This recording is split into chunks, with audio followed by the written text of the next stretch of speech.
start. Through the judgment of the case Somshekhar Kashinath Babladi versus Union of India and another delivered on October 17, 2025, Justice M. S. Karnik and Justice N. R. Borkar at the Supreme Court have allowed the writ petition and accepted the additional affidavit undertaking submitted on record by the petitioner on August 14, 2025, and accordingly quashed and set aside the impugned order passed by the Maharashtra Administrative Tribunal on July 31, 2024.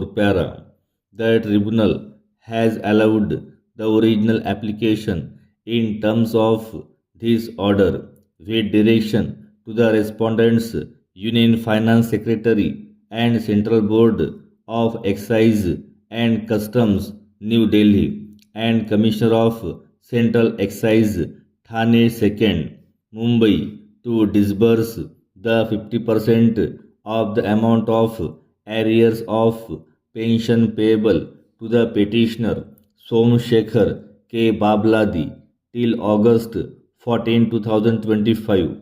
Since August 2013, along with the amount of gratuity due and payable to him within a period of 3 weeks, the respondents have been further directed to pay monthly pension regularly to the petitioner from the month of August 2025.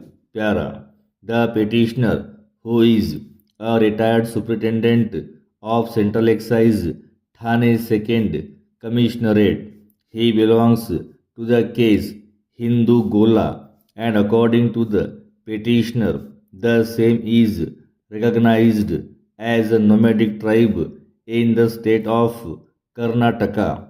In 1973 to 74, the petitioner enrolled his name in the Regional Employment Exchange at Dharwad. Thereafter, by the order of June 10, 1976, the petitioner was selected as Inspector of Central Excise. Upon joining the said order, the petitioner was asked to submit an attestation form wherein he has stated that he does not belong to a scheduled tribe ST. Instead, he belongs to a nomadic tribe. In 1979, a list of seniority of inspectors was published, wherein the caste of the petitioner was indicated as ST, and subsequently on June 26, 1991, the petitioner was promoted to the post of Superintendent Central Excise Department on the basis of considering his caste as ST. In June 2004, the petitioner opted for voluntary retirement on the ground of his wife's ill health. Thereafter, on June 23, 2004 and September 13, 2004, the respondents informed the petitioner that the Joint Commissioner P&V Central Excise Mumbai first I had observed that the caste of the petitioner is shown as Hindu Gola in his service book, whereas there is no mention of his caste status as ST. Accordingly, clarification was sought from the petitioner along with his caste certificate. Soon thereafter, the petitioner's application for voluntary retirement was accepted and he was released by the order of September 30, 2004.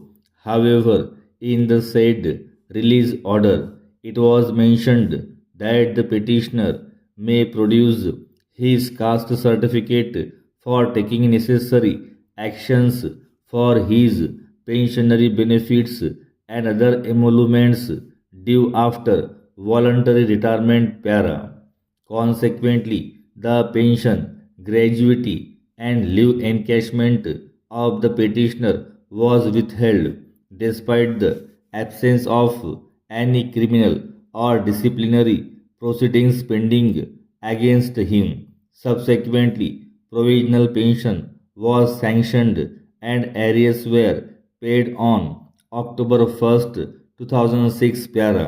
Thereafter, on September 2nd, 2008, Respondent 1 issued a memorandum of charge sheet to the petitioner, thereby alleging that the petitioner fraudulently claimed and availed the benefits of reservation available to candidates belonging to the scheduled tribe in the year 1976 for his appointment and in 1991 for his promotion. Para. Accordingly, an inquiry was conducted, and through the inquiry report of April 12, 2012, it was observed that the inquiry proceedings against the petitioner were initiated more than 4 years after the event that led to the inquiry. Thereafter, it is in contravention to the period specified in Rule 9 of CCS Pension Rules 1972. However, considering the merits of the case, the inquiry officer held in the report that the charge against the petitioner was proved.